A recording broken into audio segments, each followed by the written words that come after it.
Hey, welcome back to Undefined Therapy, and today we're going to be talking about labeling. Yes, why do people label themselves OCD, I'm bipolar, I'm just depressed? Why do people put them labels on themselves? And maybe they have been to the doctor, but most of the time they have not been to the doctor. Someone asked me this question. I was like, yes, I think this is a very good question because this is something that people are doing. Google has lots of information out there. A quick Google search of some symptoms and it will throw out a label for you. So I want to just talk about some of the reasons why people may do this. Hopefully this is fruitful for you. So if you want to find out, then keep on watching. Number one is responsibility.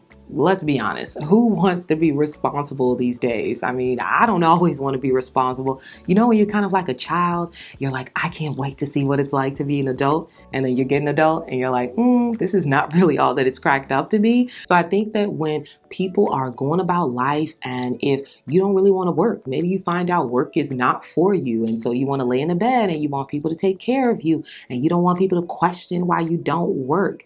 Then maybe slapping a label on that, yes, will be a way to give yourself a little cushion, make people back up because they're like, oh, they're really going through a hard time. But this is kind of difficult because people do go through hard times and people are depressed and people do struggle with OCD and people do struggle with anxiety that really does impair their function where they can't go to work because they're struggling or they can't connect with their spouses or with their children because they're having this internal battle. So diagnoses and struggles and mental illness is real, but people often use that as a way to shield them from accepting responsibility, being accountable, and kind of just sometimes to shut people up. Let's be honest. If you throw things out there that's a big term and they're not knowledgeable in it, or they just know it's kind of a bad thing, they'll like back up. So, again, it gives a bad rep to people who are really struggling. But one of the reasons why people label themselves is because they don't want to accept the responsibility for their actions. Number two is answers. Who doesn't like answers? I mean, if you got a test, you want the answer. If you have something that you have to do or a presentation, you want to know what your grade is going to be. People like answers. If you're not feeling well, you want to know what will make you feel better. People love answers. And so when they're Googling or they're talking with someone and they're self-labeling or they're labeling themselves, they like to have a reason, because if you have and you know what's wrong with you, then you're that much closer to fixing it. So unlike the other one where they didn't want to accept responsibility, this time they do. Like, people put that label because they're like, okay, if I have anxiety, CBT therapy, go to work, try to create a routine, try to meditate, try to have coping skills. You have like kind of like this plan laid out for things that will help this. So number two is definitely answers, because it allows you to have a plan and to not feel like you're like just unattached or just wandering and not knowing what to do. Number three is that it's learned verbiage. So when you're growing up, you learn things, you hear it, you see it, you do it. Those are ways that are learned. And so hearing verbiage about OCD and anxiety and depressed and bipolar, you learn those terms. You don't learn the definitions, unfortunately, but you learn the phrases. So for myself, growing up, I know I've heard, like, I had an aunt who would like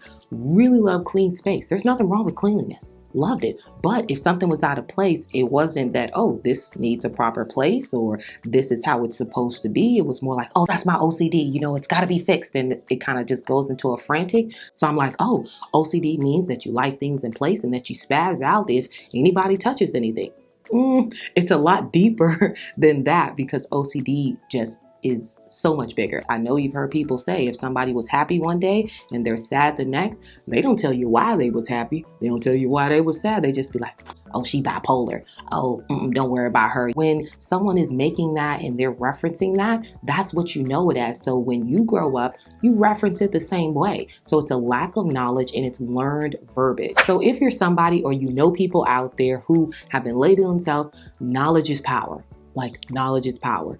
If they're using this term, challenge them to find out what it really means. Know what it's like to actually have this diagnosis and these disorders before you just label them, before you just use them. So it's important to know that not everybody is faking it. Some people are really struggling. Some people are just using it because it's what they've heard. Either way, the way to write that and make sure you know what's actually coming out of your mouth is to research, to learn, to talk to people, to understand. And if you are someone who is self-labeling yourself, please go meet with a therapist, go talk to your doctor, go speak with a mental health professional so that you can find out if you just are going about things the wrong way. You may be saying that I'm depressed, but you may actually be anxious, or you may have a medical condition that's not being addressed because you're self-labeling and only trusting what you read on the internet. Some things are true.